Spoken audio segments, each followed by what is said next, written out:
Jeff Cochell got the orange sherbert.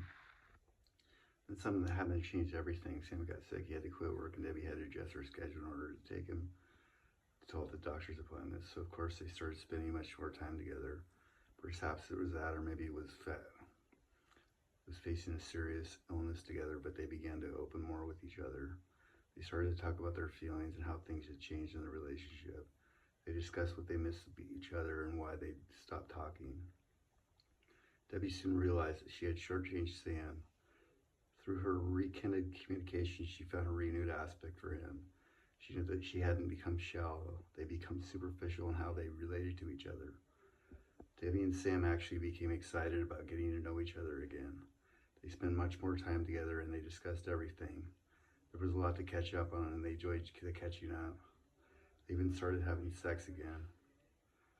Fortunately, Sam recovered. Not only did he get his health back, but they got their marriage back. What seemed to be a potentially terrible problem actually turned out to be a gift. You don't have to wait for your partner to get sick to go to judgment. You don't have to wait for a catastrophe to renew your communication. Don't make the mistake Debbie and Sam made. They lived in the same house, but rioted in the same relationship. The relationship had been sacrificed on the altar of self-absorption. Frank Robinson. If you want to maintain a healthy, happy relationship for life, you need to continually renew your interest in each other. Take the steps to get closer. Don't get sidetracked by life, becoming more distant over time. The more you spend time together, the more you communicate instead of judge. The more you'll revel in each other's loves. This is sure the way to keep interest. Forever foreplay. Familiarity may not breed contempt, but it often fosters disinterest. As life becomes more and more predictable, you need to stay focused on each other to keep the sexual interest vibe. Right, this response to the gold gas. The word passion comes from a Latin word meaning endure. Over time, it comes to describe any experience of great emotion, from joyous rapture to unimaginable suffering. The word compassion means that same root word with the Latin prefix com, which means together. Compassion signifies a sharing sympathy and understanding of deep emotional context.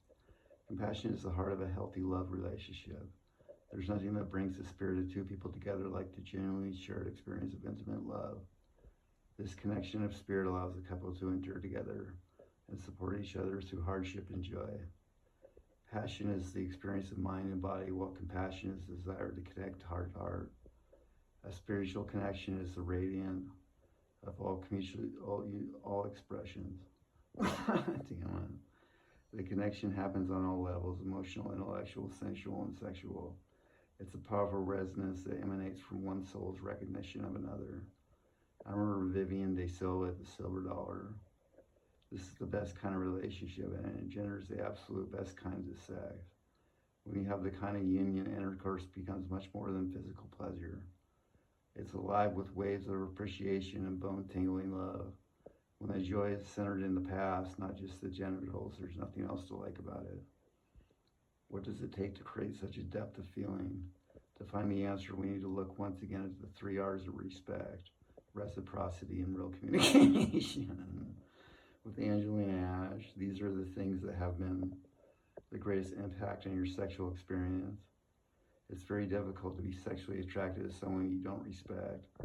And it's almost impossible to want to have, where's your, I said Alexander Pope, still I can be some hope. With someone who doesn't know or respect you, as a result, the intention to maintain the high regard they originally had for others is very important. The loss of loved one can be all consuming for a while. It imposes its dark presence on you everywhere. You wake up in the morning and reach for your loved one, but no one is there. You pick up the phone, but there's no one to call. You go shopping and automatically reach for the favorite items. With every one of these experiences and hundreds more, you feel the loss anew. Grief is very real and very painful. It can't be denied, although many people try. It can be minimized or dismissed, although many people force themselves to shake off their tears for a brief time. Not allowing yourself to grieve is a huge mistake, for carrying unexpressed grief with you creates a heaviness to your energy that's often palpable. You may be in denial, going through your regular routine and acting like nothing ever happened, but your energy is screaming your misery. You're broadcasting a depressing frequency. More than that, you're weaving in your life a new set of toxic and traumatic beliefs that will affect all that you do. If you don't allow yourself to feel the emotions of an experience, you carry the conclusion from that experience with you.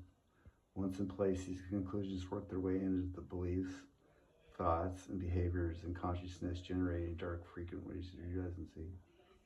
This is very important. Do you really want your frequency to be sending out waves of unexpressed pain and loss? What do you think will attract you in return? Trauma-based beliefs are emotionally charged.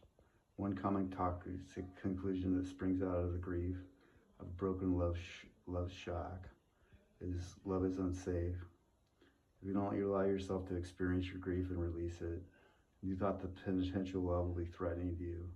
Your negativity will insult you in an energetic back cloud, protecting you from being hurt in this way. Again, only by feeling will you be able to release, and only by releasing will you be able to be free. Grief isn't the tragedy, it's the cleansing process that deals with the tragedy.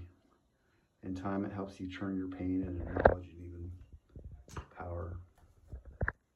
While sex isn't likely to be the same experience for both 100% of the time, it should be equally satisfying most of the time. With those respect and reciprocity, the physical relationship can be a vibrating and exciting one. Finally, real vacation is a must in creating a physical loving connection. We must communicate in many ways through touch, looks, and our words. With the right approach to your care or each other, whole life can stimulate a deeper sexual connection. A touch and a smile in the morning and an encouraging word in the afternoon. This is the foreplay of an evening sexual interlude. Loving treatment is what most encounters a desiring heart. And making love with your words is the best foreplay ever. Give words of praise and whispers of admiration. Steal a kiss, caress a cheek, show that you care. Being in a loving relationship means making love in all sorts of ways. It doesn't have to be sexual, it can be sensual, tactile, or verbal. Any little thing can be an act of making love, from holding hands to making a meal to saying thank you. If such things were seen in this context instead of an obligation, the entire nature of your relationship would change. Bring a loving intention to all that you do. Every time you do, you will be making love. Tenderness of touch and word excites the body as well as the soul. Always express your respect and your affection. This is a real source of sexual pleasure. When each person brings a loving and loving heart to bed, the sex in a relationship will never end.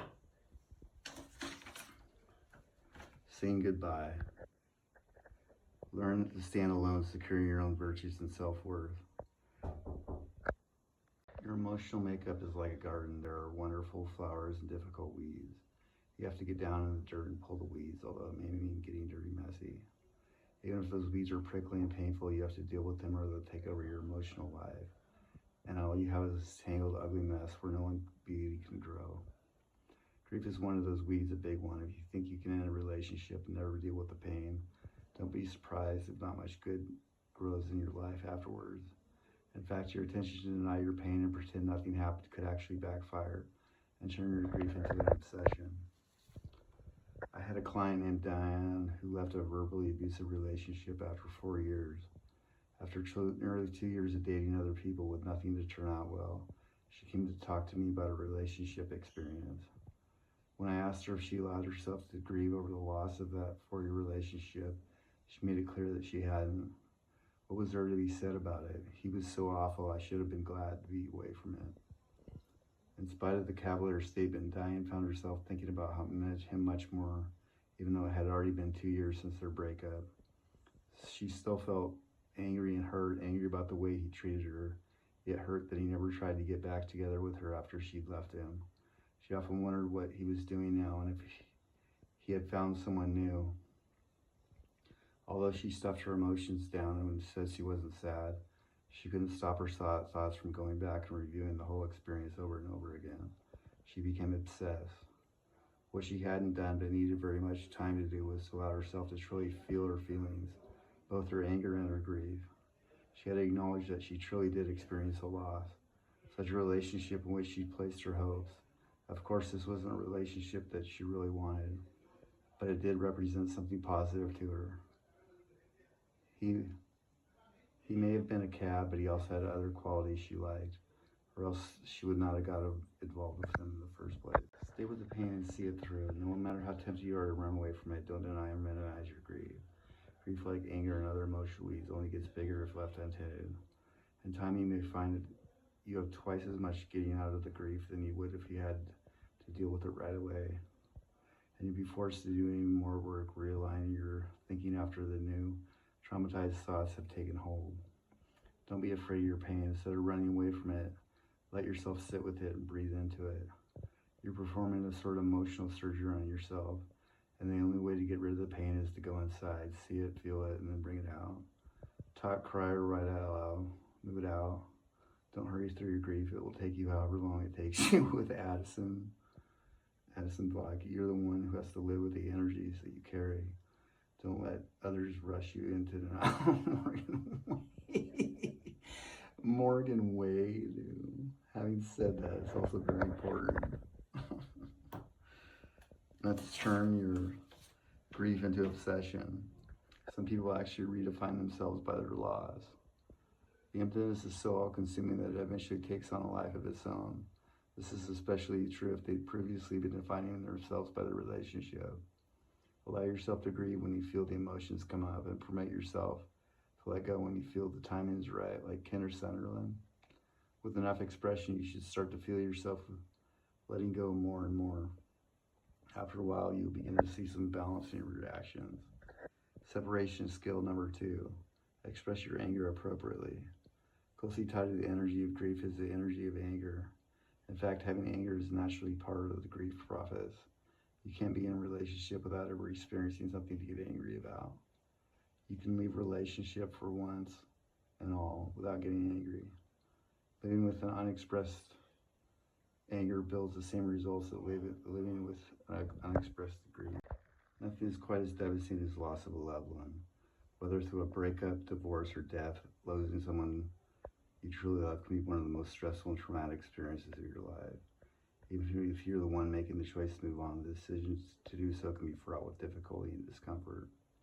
Being aware of the universal laws before you get into a problem, you can save yourself a lot of pain and problems later on. Attracting a relationship isn't the same as making a relationship last. Attracting the right relationship must be the top priority if you hope to have a goodbye. Everyone interacts through losses differently. Some people obsess about their loss and seem to live in an endless mourning. Others go in denial, act like it never happened, thinking that if they ignore it, their pain will go away. Many people get angry and never let their pain go away. They take it out on themselves and people around them. Then they get into another relationship. They try to make their new partner pay for what happened to them in the past. Some people throw themselves into work or social activities in order to get distracted. Others find the distraction through addictions such as food, alcohol, drugs, and even sex. Still others isolate themselves, shutting themselves off from other emotional connections, hoping to prevent any future pain. Obviously, none of these extremes is an ideal approach to handling the loss of a loved one. They may work for a little while, but they certainly don't provide healthy ways to move on. Nor do they create the kind of energy that will help attract you to the successful lifelong relationship you were looking for in the first place. There are steps you can take to move on and magnetize far better people. Let yourself work on them little by little.